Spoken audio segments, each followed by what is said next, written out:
NTI Day number 35, 5th grade social studies. Immigrants at the beginning of a new story. During the 1800s, people from many lands were moving to America. These newcomers were called immigrants. Immigrants are people who move to a new country to make it their home. Why were so many people moving to America? People came to the United States for many reasons. Some were looking for a new way to earn a living.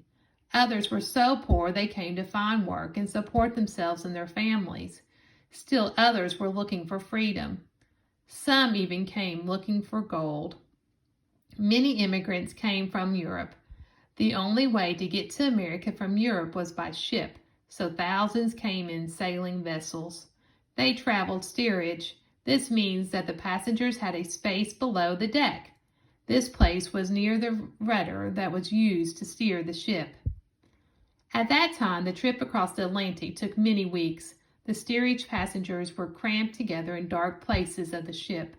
These people used cold salt water for washing. They became seasick because the air was so bad below the decks.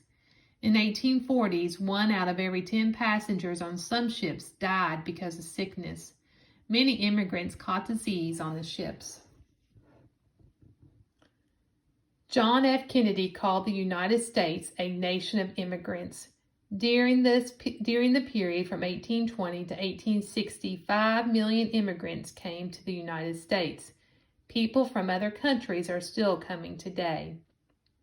The United States has citizens from every country and race on earth. So what is an immigrant? A, people who move to a new country. B, people who travel from state to state. Number 2, why do immigrants come to America? Choose 3 of these: work, freedom, gold, food, shelter. Number 3, how did the immigrants travel to America from Europe years ago? Airplane or ship? And then number 4, why do you think President Kennedy called the United States a nation of immigrants? And then I drew an arrow up there to that paragraph so that you can read and tell me why you think he called the United States a nation of immigrants.